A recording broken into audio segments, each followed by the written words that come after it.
In the spring of 1963, a Canadian geophysicist submitted a paper to two of the world's leading scientific journals. Both rejected it. One editor wrote that it was more suitable for a party conversation than a serious publication. The paper contained what would become a foundational piece of evidence that the ocean floor was spreading apart. His name was Lawrence Morley. What makes this story unusual is not just that he was ignored, it's that the evidence was sitting right there, displayed on a wall at a conference, in front of the very scientists who needed to see it. They walked past it. To understand what Morley had found, you need to go back to 1912.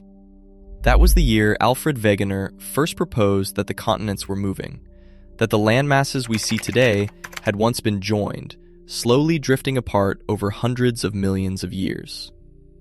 The geological community was skeptical, often dismissive.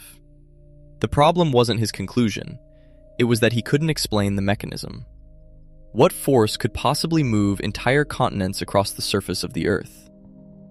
Wegener had a compelling case. Matching coastlines, identical fossil records on opposite sides of the Atlantic, ancient climate evidence that made no sense if the continents had always been where they are now. But without a driving mechanism, the theory remained contested. Wegener died in 1930, still waiting for the field to come around. It hadn't. But then, quietly, in the years after the Second World War, the ocean floor started giving things away. During the war, the Allied navies had developed airborne and shipborne magnetometers, instruments designed to detect enemy submarines by measuring disturbances in the Earth's magnetic field. After the war, those same instruments were adapted for research, towed behind vessels across the open ocean. What the surveys recorded was not what anyone expected. The ocean floor was striped, alternating bands of oceanic crust.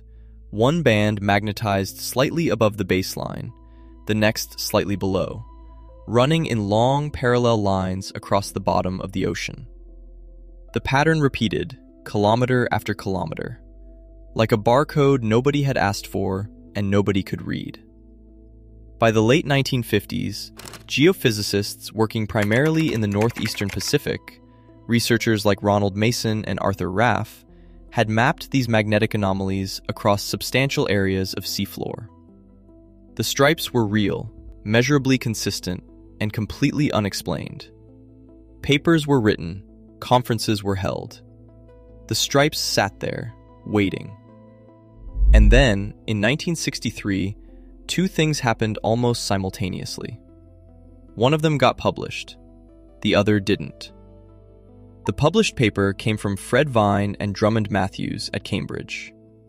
Vine was a graduate student. Matthews was his supervisor. Their paper appeared in Nature in September 1963, and it offered an explanation for the magnetic stripes that was, once you heard it, almost obvious. The Earth's magnetic field is not fixed. Over geological timescales, it reverses. North becomes south, south becomes north.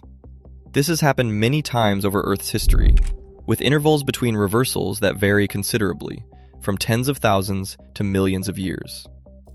When lava erupts from a mid-ocean ridge and cools into solid rock, it locks in the direction of the magnetic field at that precise moment. Stripe by stripe, the ocean floor was a record, a magnetic archive of reversals going back as far as the existing crust extended. And because the seafloor was spreading outward from the central ridge in both directions, the stripes were symmetrical on either side. The pattern was a mirror image of itself, because it was growing from the middle. The continents weren't pushing through the ocean floor, they were being carried on it. That was the mechanism Wegener had been missing. It was a well-constructed argument, supported directly by the survey data, and it gave seafloor spreading a testable, physical basis. But Vine and Matthews were not the first to reach this conclusion. Lawrence Morley, a geophysicist working at the Geological Survey of Canada in Ottawa, had arrived at the same interpretation independently. He submitted his paper to Nature in February 1963, 7 months before the Vine-Matthews paper appeared in print.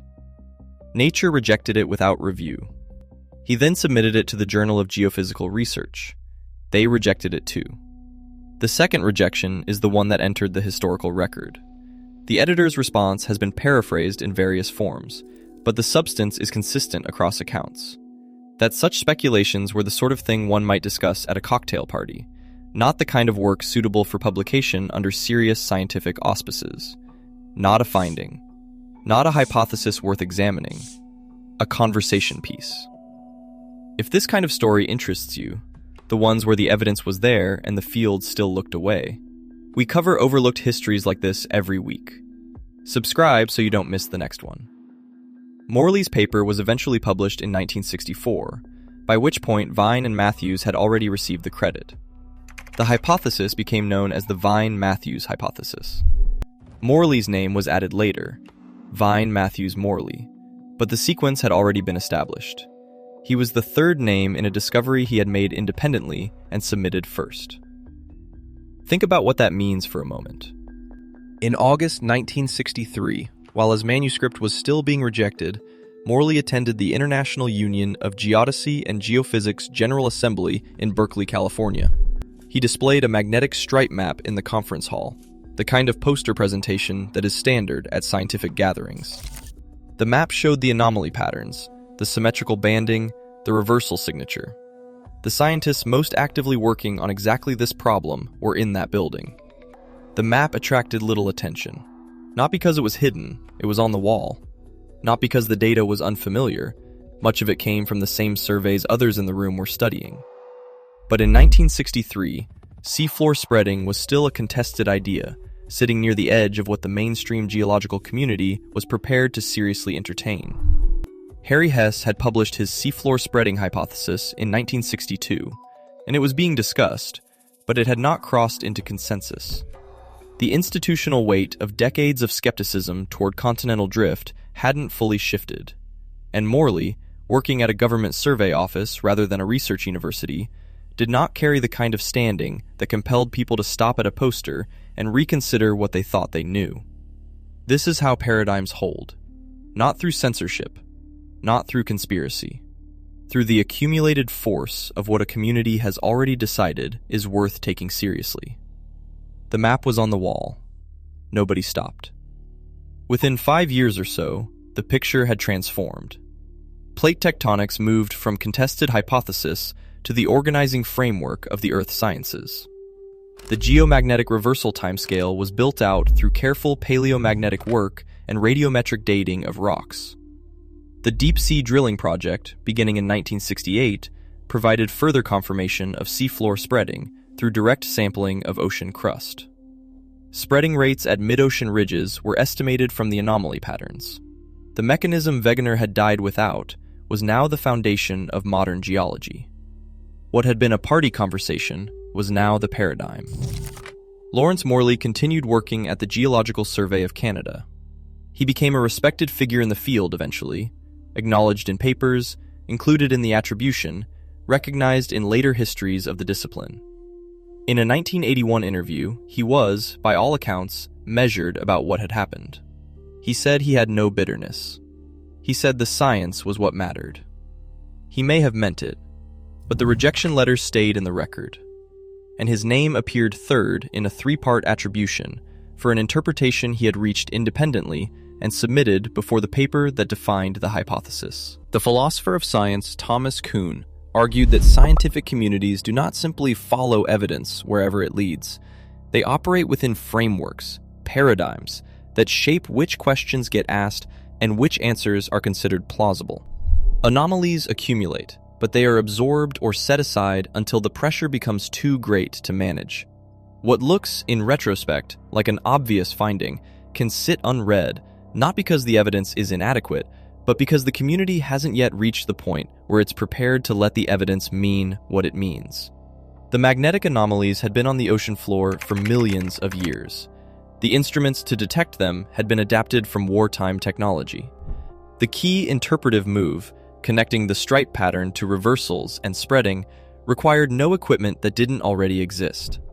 What was missing was not data, it was the readiness to use it. Morley had the data. He had the interpretation. He submitted it to the journals that should have published it, and displayed it at the conference where the right people were standing. What he didn't have was the timing, the institutional position, or the prior standing that might have made the field stop and look before it had already decided it was ready to hear. That's not unique to him. The history of science has a recognizable pattern of independent discoverers who were right too early, or in the wrong place, or without the affiliation that converts a correct argument into a citable result. The system corrects itself. It just doesn't always correct itself before the priority has been assigned. The ocean floor is still spreading. The stripes are still there. And in the archive, there is a rejection letter telling the scientist who independently derived one of the most important interpretations in the history of geology that his idea was the sort of thing you'd discuss at a party. He was right. They were wrong. Nobody noticed. If the gap between discovery and recognition interests you, there are more stories like this one. Subscribe to Nobody Noticed. We'll keep finding them. Thanks for watching Nobody Noticed. See you next time.